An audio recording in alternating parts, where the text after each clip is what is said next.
নমস্কার বন্ধুরা, চন্দ্রনারায়ণকে স্বাগত। আবার এসে গেলাম ঝাঁপি তুলে, হ্যাঁ, আপনাদের সঙ্গে গল্প করার জন্য, প্লাস রান্না করার জন্য। আজকে গরমের জন্য আজকে বাঙালি ঘরানায় ঝিঙে পোস্ত করছি। হ্যাঁ, আপনারা কাইন্ডলি দেখুন। হ্যাঁ, আচ্ছা, ঝিঙে পোস্ত প্রত্যেকেই জানে, এটা দেখানোর কিছু নেই। কিন্তু এখন ঝিঙের সাথে সবাই সর্ষে, চারমগজ, তিল, পোস্ত এইসব মিশিয়ে দেয়। আর পোস্ত তো অনেক দাম, সবই আমাদের মধ্যবিত্তের মানে ছ্যাঁকা লাগে। তো কি করবো বলুন তো, খেতে তো শখ হয়। কর্তাকে বলি খ্যাচ করে ওঠে, কিন্তু রান্না করলে তো খুব সুন্দর করে খায়, তাই না? কিন্তু তাই আজকে আমি রান্না করতে নিয়েছি, কারণ মাছ ভালো পাওয়া যাচ্ছে না। সবজি দিয়ে তো খেতে হবে না, টক ডাল খাই আর চাটনি খাই আর যে কোনো সবজি সেদ্ধ এসব খাই না কেন, মাঝে মাঝে মুখটাও একটু চেঞ্জ করতে হয়। আর সর্দি কাশির থেকে উঠেছি। একসময় ভাবি কেন যে সরকার এই আমাদের এই পোস্ত চাষটা বন্ধ করে দিচ্ছে। আমরা তো বাঙালি, আমরা তো আফিম টাফিম যাদের নেশা হয় হোক ভাই, আমরা তো খেতে চাই না। তো এই চাষটা হলে ভালো হয় বলুন, তাই না? আর দেখুন, আমি তাহলে এখন শুরু করছি। হ্যাঁ, সবাই যেমন সুন্দর করে গুছিয়ে করে, আপনাদের আমি একটা একটা করে উপকরণ দেখিয়ে দেখিয়ে করব। হ্যাঁ, আচ্ছা, আপনারা এবার আসুন, আমি দেখাচ্ছি।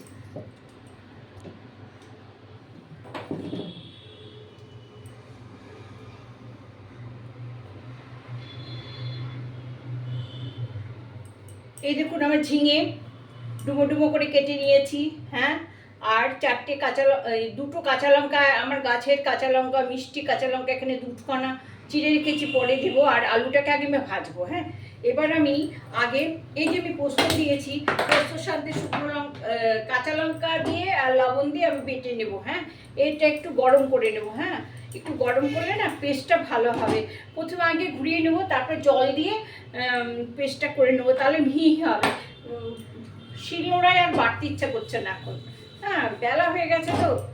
আর তার মধ্যে দেখুন না ঝামেলা, আজকে আবার এই খাটের পাটাটা ভেঙে গেছে, সেই জন্যে খাট টাট পরিষ্কার করে সব খুলে টুলে এইসব করতে দেরি হয়ে গেল। হ্যাঁ, এটা একটু গরম করে নিচ্ছি। হ্যাঁ, গরম করে আমি মিক্সি জারের ভেতরে এই যে কাঁচা লঙ্কা, এই যে 4টে কাঁচা লঙ্কা এর মধ্যে দিয়ে দিলাম। হ্যাঁ, আর দেবো একটু সামান্য লবণ। হ্যাঁ, এইটা দিয়ে আমি পেস্ট করে নেব। হ্যাঁ, আচ্ছা, এইটা আমি পেস্ট করে নেবো। এবার আমি দেখুন এই কড়াইটা বসিয়ে দিলাম। হ্যাঁ, আচ্ছা, এটা আমি মিক্সি জারের মধ্যে ঢেলে নিচ্ছি। দেখুন,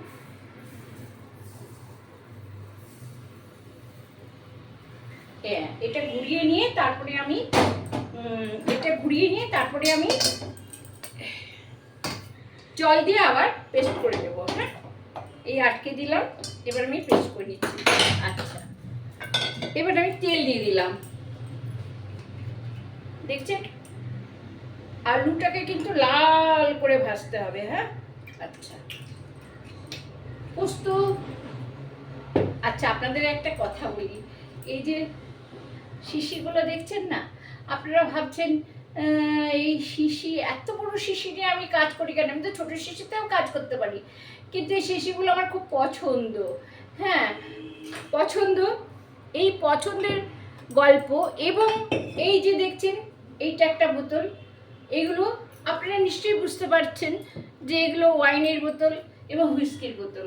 হ্যাঁ, তো আমার বাড়িতে কী করে আসলো, তাই না? প্রশ্ন জাগতেই পারে। তাহলে সেই গল্পটা আজকে করি। হ্যাঁ, ছোট্ট গল্প করিয়ে দেখুন, আমি কালো জিরে সোমবারে দিয়ে দিলাম। হ্যাঁ, কালো জিরে সোমবারে দিয়ে আলুটা ভাজা হোক। আলুটা আমি একটু সামান্য, আপনারা হয়তো জানেন যে পোস্ততে খুব কম পরিমাণ হলুদ খেতে হয়। আচ্ছা, আজকে আমি আরেকটা কথা বলবো যে আপনারা অনেকেই আমার গল্প শুনতে ভালোবাসেন, গল্প কি, এগুলো তো বাস্তব জীবনের ঘটনা, তাই না? আমি আলুটা ভাজার জন্য তেলটা একটু বেশি দিয়েছি। আপনার বলে পোস্ত যদি এত তেল খাও তাহলে কি করে হবে? না, আলুটা ভাজার জন্য দিয়েছি, ভাজা হয়ে গেলে কিন্তু আমি একটু তেল কমিয়ে দেবো। হ্যাঁ, কারণ ঝিঙেতে একদম তেল লাগে না, কিন্তু আলু যদি সুন্দর করে ভাজা না হয় তাহলে এইটা পোস্তটা খেতে ভালো লাগবে না। আচ্ছা, আমি আজকে আমার এই ভিডিওটা স্কিপ করে যাচ্ছি না, মানে আপনারা যাবেন না, আমি গল্পটা শেষ করছি। আচ্ছা,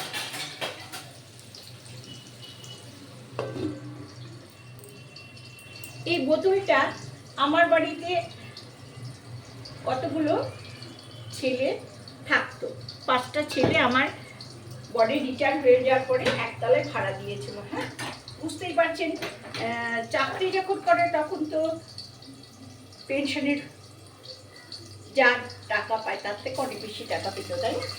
তো লাইফস্টাইল তো আর চট করে নামানো যায় না, যেভাবে চলেছে সেভাবে তো চলতে চায়। তো তারপরে আমার স্বামী চাকরি প্লাস ব্যবসা করতো।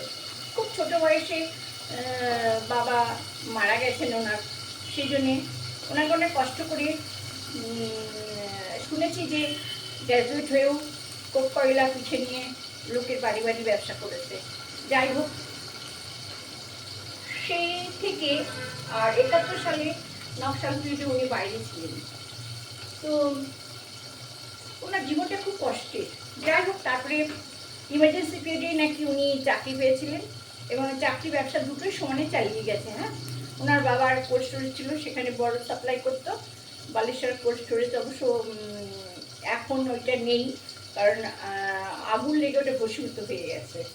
আর ব্যাংকের কাছে প্রচুর দেনা, ওদের 4টে মালিক ছিল ওই কোল্ড স্টোরেজে। হ্যাঁ, ওনার বাবা একটা মালিক ছিলেন। যাক, ভদ্রলোক মারা যাওয়ার পর থেকে তো ওদের ইনকাম করার কেউ ছিল না, স্টোর থেকে যা আসতো তাই ওদের চলতো। কিন্তু আমার স্বামী খুব অল্প বয়সে চাকরি ব্যবসা দুটোই করেছে। হ্যাঁ, বড় সাপ্লাই ব্যবসা করতো। হ্যাঁ, দীঘা কলকাতা লরি খাটতো, যা প্রচুর খেটেছে। আচ্ছা, তো চাকরি করার সিএমডিতে চাকরি করার মানে ইয়েতে তো অনেক বন্ধু বান্ধবের সাথে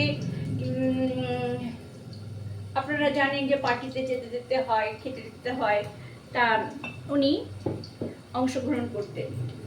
এটা কিন্তু সেই বোতল না, এই বোতলটা আমার ছেলেরা ডেনমার্ক, কেউ কেরালা গেছিল আর একটা ছেলে ডেনমার্ক ঘুরতে গেছিল, তখন ওখান থেকে 2টো বোতল ওদের আনতে পারত। তো বাড়িতে একটা পার্টি মতো দেবে বলে এই বোতলগুলো নিয়ে এসেছিল। হ্যাঁ, ওখান থেকে। তো আমরা ওই ছেলেগুলো আমাকে খুব ভালোবাসতো আন্টি আন্টি করে। হ্যাঁ, ওরা আমাদের বাড়িতে ভাড়া থাকতো, কিন্তু যখন ওদের কাজের লোক, ওদের রান্নার লোক সব ছিল, কিন্তু কাজের লোক যখন আসতো না তখন ওরা আমার কাছেই খাওয়া দাওয়া করতো। আমি বলতাম তোদের করতে হবে না, আমার কাছে খেয়ে নিস। ওরা স্নান টান করে যখন অফিসে যেত তখন এসে ওই খাবার দাবার খেয়ে অফিসে যেত।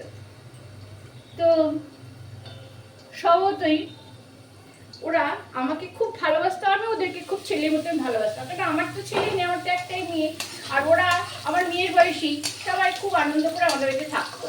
তো করোনাকালে সবাই সবার বাড়িতে চলে যায়। এর মধ্যে একটা ছেলে বিয়ে করে, 2টো ছেলে বিয়ে করে। একজনের বিয়েতে আমি রাঁচি ঝাড়খণ্ড যেতে পারিনি, কিন্তু আরেকজনের ছেলের বিয়েতে কেরালায় আমি গেছিলাম। তো কেরালায় যাওয়ার পরে কেরালার ওরা খুব যত্ন করেছিল। ওখানকার গল্প বলতে গেলে আরেক গল্প। হ্যাঁ, কি বলুন তো, ওদের আমরা যেমন মিষ্টিতে আতিথ্যতা করি, ওরা না কলা দিয়ে আতিথ্যতা করে।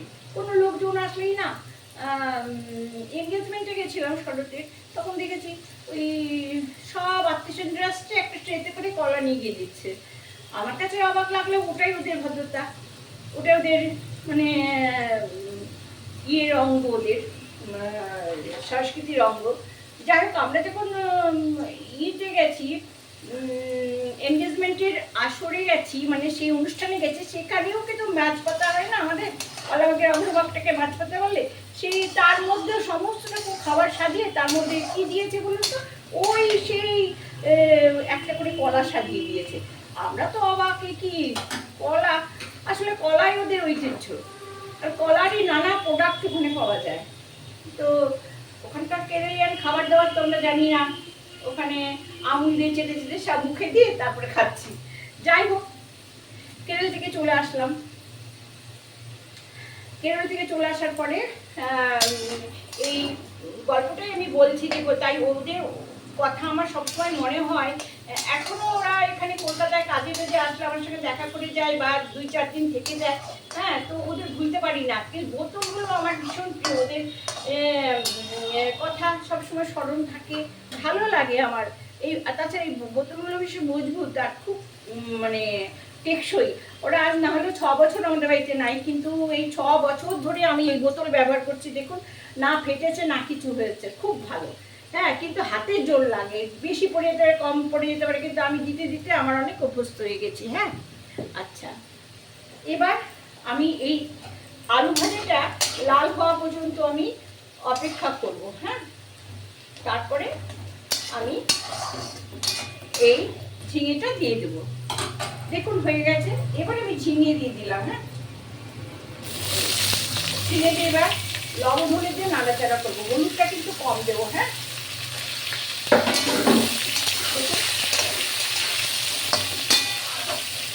আমি এবার সামান্য লবণ দেব আর একটু হলুদ দেবো। হ্যাঁ, আমি ততক্ষণে মশলা করে নিই, তারপরে আমি একটা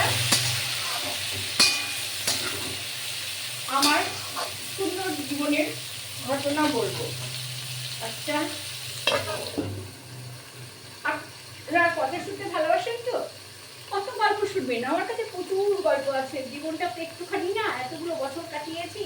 আচ্ছা বন্ধুরা, এটা ভাজা হোক, পরে আমি আসছি।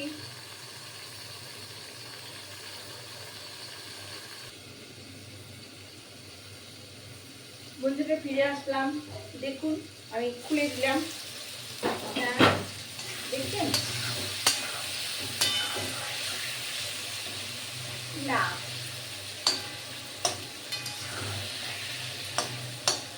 এইটুকু পোস্তর সাথে এইটুকু তেল দিলে ভালোই লাগবে, খারাপ লাগবে না। তবুও আমি একটু কমিয়ে দিচ্ছি। হ্যাঁ, একটু আমি তেল কমিয়ে দিচ্ছি।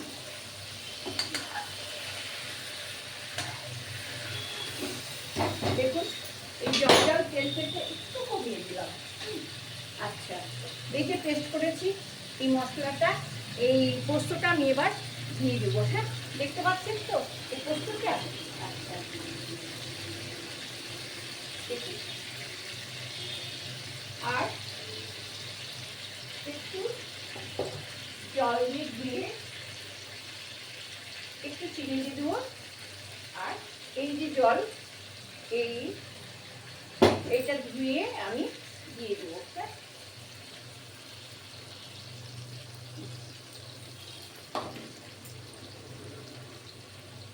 বাঙালি তো আমরা, আর গৃহিণী, কোথাও যদি একটুখানি লেগে টেগে না থাকে, একদম কাচিয়ে কুচিয়ে সব দিতে হবে, এত দামি জিনিস। আচ্ছা, দেখছেন এই পোস্ত দিয়ে আমি নেড়ে দিলাম। পোস্তটা একটু সাদা সাদা হবে, এবার আমি ঢেকে দেবো, এটা আস্তে আস্তে হবে।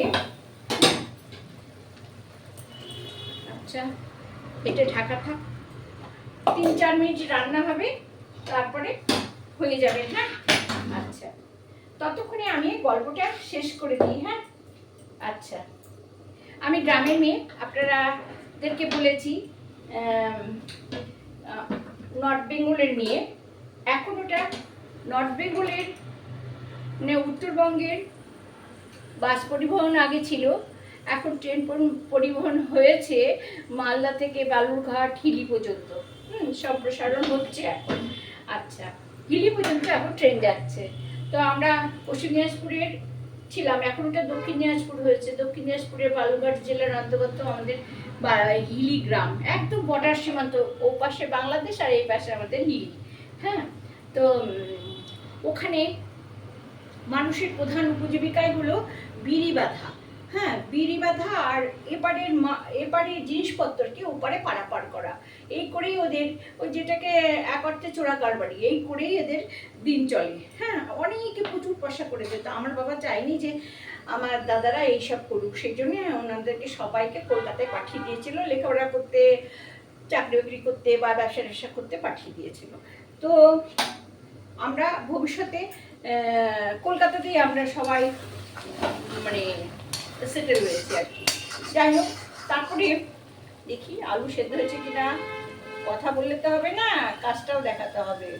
হ্যাঁ, আলু সিদ্ধ হয়ে গেছে। আচ্ছা, এটাকে আরেকটু সুন্দর করার জন্য কি করতে হবে, এটার মধ্যে একটুখানি আলু যখন সেদ্ধ হয়ে যাবে আর একটু জল জল থাকবে, ঝিঙায় তো প্রচুর পরিমাণে জল পড়ে, এটা বোধহয় মাছ আর ঝিঙা একটু বেশি জল বেরিয়েছে, একটু আটা দিয়ে দিলাম। হ্যাঁ, আটা দিলে কিন্তু এটা হয়ে গেল। হ্যাঁ,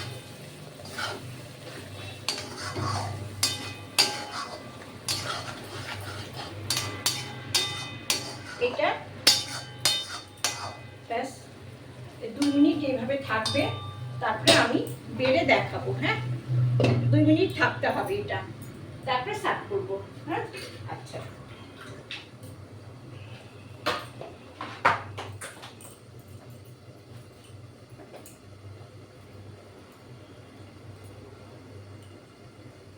আচ্ছা তারপরে বলছি, তো গ্রামের মেয়ে হওয়ার সুবাদে আমাদের ওখানে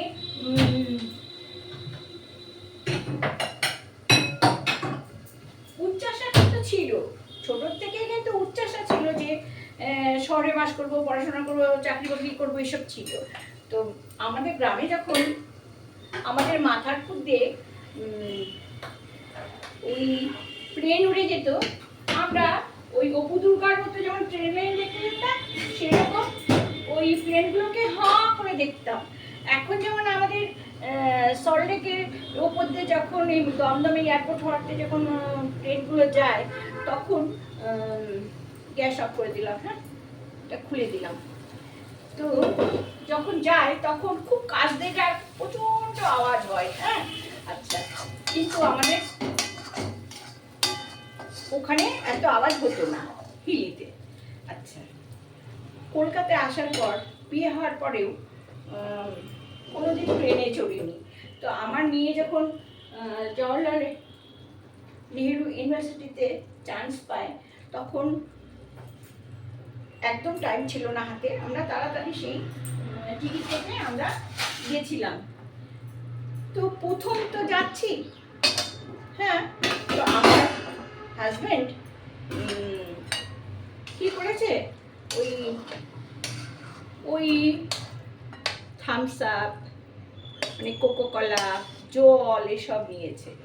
আমার মেয়ে বারবার বলছে যে বাবা এসব নিও না, এসব নিতে দেবে না, জল নিতে দেবে না। বলে না, তোর মা সুগারের রোগী, ওষুধপত্র খাবে, জল লাগবে না, গলা টলা শুকিয়ে গেলে।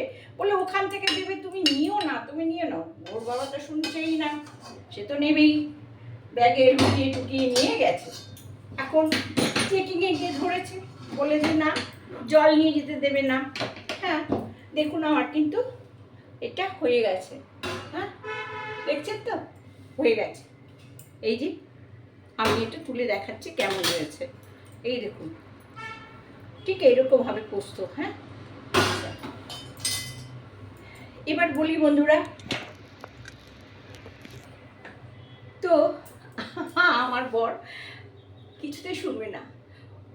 এখন ওই চেকিংয়ের লোকগুলো বলছে যে জল খেয়ে যেতে হবে আর ড্রিঙ্কস সব খেয়ে যেতে হবে। তো বলে আমি ওষুধ খাবো, বলে তাহলে খেয়ে একটুখানি নিয়ে যাবে। তো এখন ওই ড্রিঙ্কসগুলো মানে স্ট্র দিয়েছে, স্ট্র দিয়ে আমাকে খেতে বলেছে। আমি তো সুগারের রোগী, আমার একই টয়লেট বৃষ্টি ভাই, ওখানে আমাকে খেতে বলেছে। কারণ স্বামী তো সবার সামনে বলেছে, আর বাধ্য হয়ে আমি কাঁদো কাঁদো মুখ করে খাচ্ছি। খাওয়া হয়ে গেছে, তারপরে প্লেনে উঠেছি। প্লেনে উঠে আমার মেয়ে বলেছে কফি খাবে, উনি এয়ার হোস্টেসকে বলেছে, এয়ার হোস্টেস কি বুঝেছে, উনি কি করেছে, জল নিয়ে এসছে আবার। জল দেখে তো হয়ে গেছে, নাম গ্লাসে জল ধরিয়ে দিয়েছে, আবার সেই জল খেলাম। জল খেয়ে তারপরে টয়লেট পেয়ে গেছে, দুটো টয়লেট, আমি একদিকে টয়লেটে গেছি, ওর বাবা সামনের টয়লেটে গেছে। এখন ওর বাবা চলে এসেছে, আমি পেছন থেকে আস্তে আস্তে আসছি টয়লেট করে। এখন আমার মেয়ে আমার জানলার ধারে বসেছে ওই প্লেনে। তো বলছে বাবা মা মা আসলো না, বলে তোর মা কি কচি খুকি নাকি যে আসলো না, আসবে। তারপর বসলাম। তো প্লেনের তো অনেক নিয়ম কানুন আছে না, কখনো উঁচু হয় নিচু হয়, এবারে বেল্ট বাঁধো, যখন স্টেবল চলে তখন হাঁটতে পারলে। যাই হোক, তারপরে এসেছি। এখন মেয়ে এখন স্যান্ডউইচ খাবে, স্যান্ডউইচে অর্ডার দিয়েছে। তো র্যাপারটা খুলে আমার মেয়ে সুন্দর খাচ্ছে, তা আমাকেও দিয়েছে, তো আমি ভাবলাম যে ওর আমার হাজব্যান্ডের কাছ থেকে খুলে নিই। ও কারণ খুলতে গিয়ে এইটুকু দিয়ে করবো, উল্টো পাল্টা বলবে, ভয় তো লাগে, ভয় পাই তো। তারপরে না আমি বলছি তুমি এটা একটু খুলে দেবে। উনি না টেনে হিসে খুলে দিয়েছে, তো এইটুকুনি বের করে দিয়েছে, মানে কামড়ে খাওয়ার মতো। তা আমি বললাম দেখ তুই কি ব্যাপার খুললে, ঝুঁকু কি সুন্দর খুললো। বলে তুমি নিজে খুলতে পারো না, তা আমাকে বলেছে কেন। কি করবো সেই ব্যাপারে আমি নিজেই কষ্ট করে খুলে টুলে খেলাম। খেয়ে জল খাবো তো, তো আমি যার জল আর চাইনি। এদিকে ওনার সাথে যে জল ছিল, তো আমার হাজব্যান্ড ওই জলটা খেতে গেছে। যেই না খুলেছে ক্যাপটা, যেই মাথাটা বোতলের মুখটা ছিপটা যেই খুলেছে, ছিপ একদম ফাট করে উঠে একদম কোথায় চলে গেছে। কোন শহরের মাথায় গিয়ে পড়েছে কে জানে, কার মাথায় গিয়ে পড়েছে, কোথায় গিয়ে পড়েছে কে জানে। আর আমার হাজব্যান্ড বলছে যা গেল, যা গেল মানে ওই ছিপিতে উড়ে গেছে। এখন তো ওই বোতলে যে জল আছে ততটাই খেতে হবে।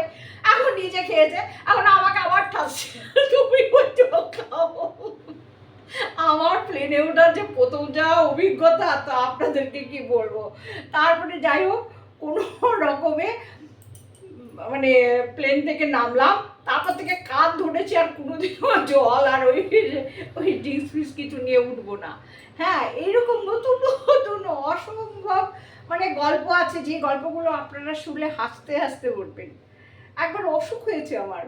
হ্যাঁ, আমি বলছি আমার আমার খুব প্রিয় একটা দাদা ছিল, শেষদা। তো 40 বছর বয়সে হার্ট অ্যাটাক হয়ে মারা যায়। তো তারপর থেকে না আমারও খুব মন খারাপ ছিল। তো আমি হঠাৎ সুগারে আক্রান্ত হই। তো আমি বাড়ির লোককে বলছি, আমার হাজব্যান্ডকেও বলছি যে আমার শূন্যে হাঁটি, মনে হয় আমার শরীরটা শুকিয়ে যাচ্ছে, আর শূন্যে হাঁটি মনে হয় না গায়ে জোর পাবো, তো ডাক্তার দেখাবো। তো উনি যখন ডাক্তার দেখানোর কথা বলছে, বলে যৌথ ফ্যামিলি তো, বলে কাজে ফাঁকি দেওয়ার জন্য। এমন রাগ হয়েছে আমার, আমি নিজে নিজে না বাপের বাড়ি চলে গেছি, গিয়ে ওখানে ডাক্তার দেখেছে। আমি যে ডাক্তারকে দেখাই পিকে কুন্ডু, আমাদের বিজেতেই থাকে, এখনও ওনার ওষুধ খাই। সেই পিকে কুন্ডু বাইরে গেছে, সেমিনারে কোথায় গেছে উনি, কোথায় গেছে জানি না, কবে ফিরবে, 7-8 দিন পর ফিরবে। তা আমি ওখানে গিয়ে বাবুজিতে ডাক্তার দেখিয়ে, তারপরে ডাক্তার একটু বেশি ডোজ দিয়ে দিয়েছে, হাঁটাচলাও করেছি, ভালোই ছিলাম। হঠাৎ করে গ্লাইসেমিক শক হওয়াতে আমি ভীষণ মৃত্যুকে খুব কাছ থেকে দেখলাম, মাথা ঘুরিয়ে আর বারবার টয়লেটে যাচ্ছে, আমার কিছু মনে থাকছে না। বিকেলবেলা মানে প্রায় সন্ধ্যেবেলা আমার মেজদা তখন বারবার বলছে, তোর আমাদের বাড়িতে ফোন করছে, কেউ ধরছে না। রাতের যখন না তখন যখন আমার বেশি শরীর খারাপ হয়, তখন রাত প্রায় 10:30। তো আমাদের বাড়িতে সবাই টাইমে 9টার মধ্যে সব খাওয়া দাওয়া করে, আমিও বাড়িতে নেই, আমার মেয়েও ছোট ছিল তখন। তো সবাই ঘুমিয়ে পড়েছে, আমার হাজব্যান্ড হয়তো শুনতে পায়নি। তারপরে আমি মেয়ের আন্টির বাড়িতে ফোন করেছি, তখন বলছে তুই কারোর কথা কোনো একটা ফোন নাম্বার দে। তখন অনেক কষ্ট করে ফোন নাম্বারটা স্মরণে আসাতে আমি মেজদাকে বললাম, মেজদা আমার সঙ্গে সঙ্গে ফোন করলো। তখন আমার হাজব্যান্ডরা বাড়িতে এসে ওই আমার মেয়ের আন্টির মা এসে ডেকে তুলেছে, বলে যে চন্দনা খুব অসুস্থ, আপনাদেরকে ডাকছে। আমার বর কি করেছে, তাড়াতাড়ি করে আমাকে আনতে যাবে বাগুয়াটিতে। তো তখন আমাদের বাড়িতে দুটো গাড়ি খাটে, মানে সার্ভিস, মানে একটা ওয়াই গাড়ি ছিল আর কি, দুটো, একটা ভিজিলেন্স আর একটা সেল ট্যাক্সে খাটতো। ওই গাড়ি নিয়ে একটা গাড়ি নিয়ে উনি ডাক্তারের বাড়িতে গেছে। গিয়ে কি করেছে, রক ক্লাইম্বিং করেছে, এমনিতে খুব ইয়ে তো সুইমার, সব ওরা খেলাধুলায় এদের ভাইরা খুব ভালো। ও পাইপে উঠেছে ডাক্তারের ঘরে, উঠে বলে কি টোকাচ্ছে, ববিতা ববিতা চন্দনা খুব অসুস্থ, ববিতা ববিতা। আর ডাক্তারের বউ জায়গা পেয়েছে আগে, বলে ডাকাত ডাকাত। ওর বলছে আমি ডাকাত না, আমি সুনীল দা। ওটা ডাক্তারবাবু আমার বরকে সুনীল দা বলে, আমি সুনীল দা। বলে আপনি এখানে কী করছেন? বলে চন্দনা খুব অসুস্থ, এক্ষুনি বাগুইটিতে যেতে হবে। তারপরে গাড়ি চালিয়ে আমার বর নিজেই গাড়ি চালিয়ে ডাক্তারবাবুকে নিয়ে আমাদের বাড়িতে গেছে। আমাদের বাড়ির বাগুইটির রাস্তা আপনারা জানেনই, ট্যাংরা রবীন্দ্রপল্লী, ওখানে রাস্তা ভীষণ তখন খারাপ ছিল, গাড়ি ঢুকতো না। ব্যাক গিয়ারে কোনো রকমে গাড়ি ঢুকিয়ে আমাকে ওখান থেকে মানে কোলে করে রীতিমতো নিয়ে সল্টলেকে চলে আসে। তবে সল্টলেকে রাত 3টে পর্যন্ত ডাক্তারবাবু ছিল, আমাকে সুস্থ করে বেশি করে নুন চিনির জল খাইয়ে খাইয়ে তারপরে পাউরুটি টোস্ট আর চিনি একদম লেপে খাইয়ে আবার সুগার উঠিয়েছে। আপনাদের এটা বলে দিলাম, যখন সুগার ফল করবে আপনারা হাতের সামনে মিষ্টি রাখবেন, এটা সবাই জানে। কিন্তু সঙ্গে সঙ্গে পাউরুটি আর চিনি যে এত কাজ হয় সে আমি প্রথম জানলাম। ডাক্তারবাবু ট্রিটমেন্ট করে তারপরে আমাকে সুস্থ করে তারপরে উনি বাড়ি গেলেন। বাড়িটা আমাদের কাছেই, আমাদের ভিজে আর ওদের ভিকে। তো যাই হোক, এইভাবে না আমাদের বিকে আর ওর ডাক্তারবাবুর বাড়ি হলো ভিজেতে। তো এবার আমি বলছি যে এই যে ঘটনাগুলো ঘটেছে জীবনে, এটাকে ভোলার কথা না। তো এইরকম ছোট ছোট অসংখ্য অসংখ্য ঘটনা ঘটেছে। হ্যাঁ, এভাবেই আমি আপনাদের তো দেখতে পাই না, আপনারা যে কমেন্ট করেন, আপনারা সুন্দর সুন্দর কমেন্ট করেন, আমারও খুব অনুপ্রেরণা হয়, খুব ভালো লাগে আপনাদের সাথে কথা বলতে। হ্যাঁ, হয়তো সময় লাগে, তাই না? সময় না হলে তো কেউ কথা বলতে পারে না বা লিখতে। আমি যখন সময় পাই তখন আপনাদের কথা, প্রত্যেকের কথা আমি উত্তর দেবো, এটা আমি বলছি। আপনারা কেউ সবাইকে আমি সাবস্ক্রাইব করি, এটা আমার প্রধান গুণ। কারণ একজন যখন আমার কাছে এসেছে তার মানেই আমি জানি তাকে কী কী করতে হবে ইউটিউবে। হ্যাঁ, সবাই আমার বন্ধু, সবাই আমার বোন, সবাই আমার ভাই, সবাই সবাইকে হেল্প করবো, তাই না? আচ্ছা বন্ধুরা, তাহলে আজকের মতো আসি। এই রান্নাটা হয়ে গেল, আরেকটা রান্না বাকি। হ্যাঁ, আচ্ছা, ভালো থাকবেন, সুস্থ থাকবেন, ওকে।